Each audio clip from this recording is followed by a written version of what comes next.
if you take a look here, the old Dodge was leaving us a little trail. Sorry my shadow's in there. And of course that's where it ended. So, what was that? It's obviously a fluid. And I can promise you it's a very expensive fluid.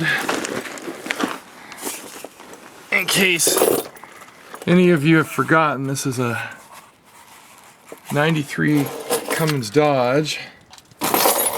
And I'm going to try and climb under here and show you what I found and what I did about it. Now,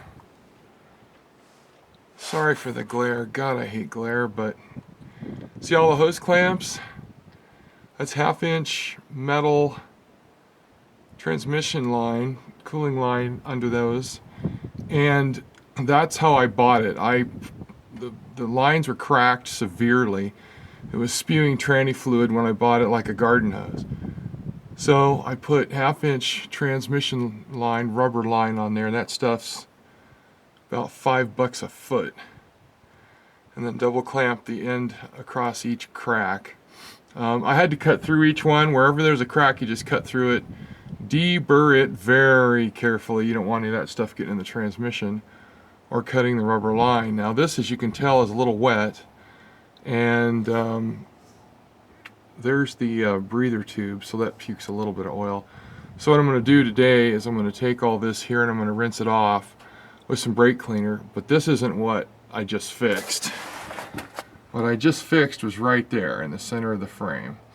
The lower one got, gosh, it had a, if you can believe it, a 2-inch long flat spot in the tubing, and it cracked everywhere.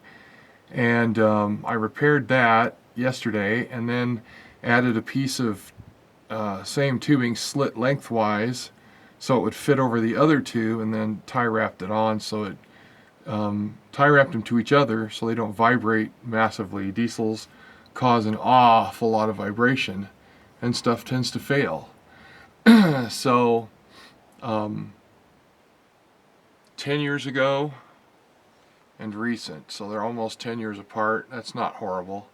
So I bought a couple feet of it. I used about 4 or 5 inches to fix that, and it seems to be doing fine. I've driven it several times. I rinsed everything off. Obviously here it's dry around the newest repair. This oily mess here, it could be leaking here. I tightened everything. They were a little loose, so I'm going to spray this clean again. It could also be coming, the power steering leaks a little bit. So anyway, that's what came up. That's what happened with the new Dodge. The new Dodge. The old Dodge, a new issue. We went to get the pellet stove, and it was a 5-hour total journey, and this thing had lost a whole bunch of fluid. So since that journey, I've put 3 quarts in it. So anyway, now that should be stopped. There should be no more of that malarkey. The exhaust pipe is, I don't know if there's enough light for you to see it, but it's completely coated in oil, transmission fluid, all the way down to the pipe, down to the muffler, and then it comes out around the back end of the bed. I mean, it's just a dang mess. So anyway, I know this probably isn't the most beautiful repair, but the last one lasted 10 years, and that's pretty good. This one should do pretty good too.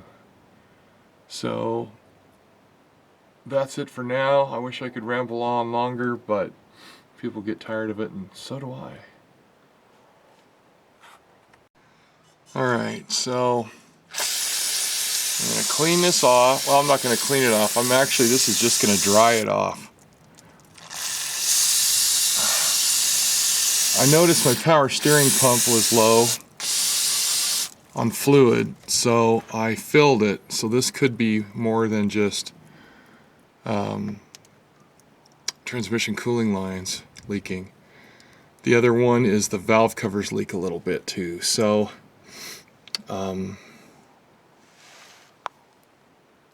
Trying to keep the glare out. I don't know if I'm doing a good job, but that's helping. This will all drip dry here shortly, and it'll, whoops. And we'll see what that brings in the next few days. I know this is jerry-rigged, but I don't know what else to do. Steel lines, I don't even know where to buy them. Got to bend them, blah, blah, blah, blah, blah. So rubber works okay. Probably all the steel will eventually get replaced with rubber eventually. Anyway, that's it for right this second. We'll let this dry, and we'll see what else happens here. Hopefully that'll take care of it. It's hard to tell now because it's been a week, but this entire rear tail of the box here was covered in oil. You can see a little bit of it here. You can see the line where it's dry, and all of this is still kind of wet. That's how much this thing was puking transmission fluid. It was pretty amazing. The whole back of this thing was wet a week ago. So it's a little dusty now, but I think some of that's from the fog rolling back here. The exhaust was coated in it the whole time, so I think that helped vaporize it perhaps, and then help it, you know, coat the back of this thing. So anyway, we'll see what happens. Yeah, what a mess, man. I can't believe how much fluid that is. That's just unbelievable.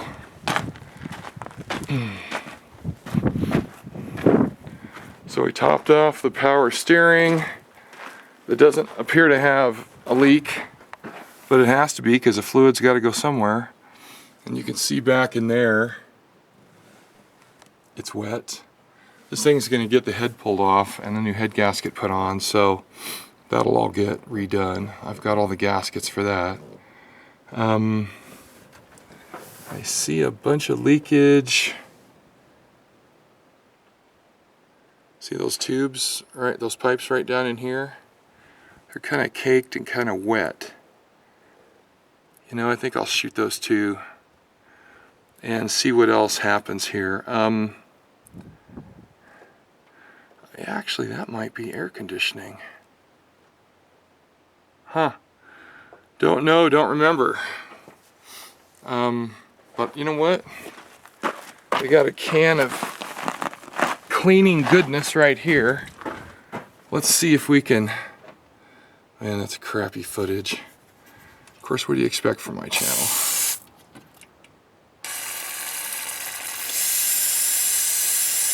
Okay. It's not going to clean it, but what it'll do is it'll dry it.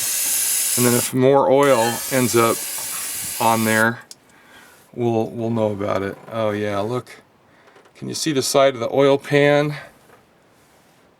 That's how wet, shiny that is. Kind of hard to tell what's causing it. Well, anyway, the transmission was puking. It might have caused a real fog under here as you're driving down the road at 60 miles an hour.